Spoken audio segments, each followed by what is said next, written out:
Think about a global organization that once commanded the loyalty and directed the actions of political movements across dozens of countries, influencing history on an unprecedented scale.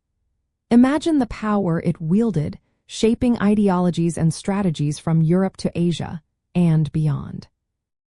The Communist International, also known as Comintern, held significant and often absolute authority over foreign communist movements.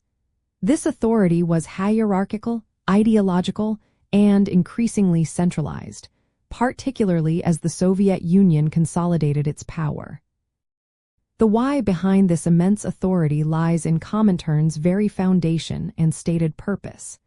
Established in 1919 by Vladimir Lenin and the Russian Communist Party, its goal was to coordinate the worldwide proletarian revolution. It viewed itself as the general staff of this global struggle.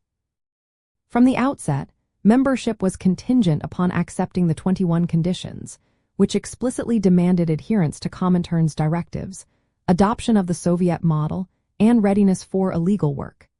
The Executive Committee of the Communist International, or ECCI, became the central decision-making body.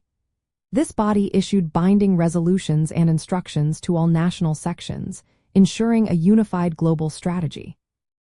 Over time, the ECCI became increasingly dominated by the Soviet Communist Party, transforming Comintern into a direct instrument of Soviet foreign policy rather than a truly independent international body. For foreign communist movements, this meant a significant loss of autonomy. They were expected to align their political programs and tactical decisions with Moscow's directives. Comintern provided ideological guidance, financial aid, and training for cadres, but in return, demanded strict obedience. For example, the German Communist Party and the Chinese Communist Party, despite their distinct national contexts, often found their strategies dictated by Moscow, sometimes to their detriment. Leaders of national parties could be removed or reinstated by the ECCI, and party purges initiated by Moscow were not uncommon.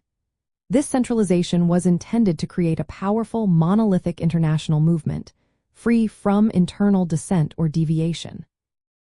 One of the most defining aspects of Comintern's authority was the aforementioned 21 conditions for admission, formally adopted in 1920. These conditions were incredibly stringent, requiring complete breakaways from reformist socialism, submission to democratic centralism, and immediate recognition of the Soviet republics. They essentially served as a loyalty oath to the global revolutionary cause as defined by Moscow.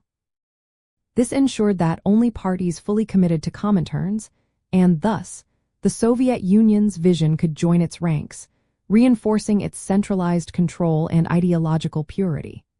The concept of democratic centralism, typically applied within a single party, was extended internationally, meaning decisions made at the top were binding on all lower echelons and national sections.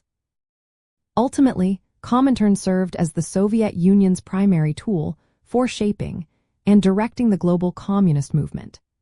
By establishing a rigid organizational structure and ideological uniformity, it ensured that communist parties worldwide acted in concert with Soviet foreign policy objectives, even if those objectives sometimes conflicted with the immediate interests of local revolutions. Its powerful influence, though formally dissolved in 1943, left a lasting legacy of centralized control and ideological discipline within many communist parties for decades to come.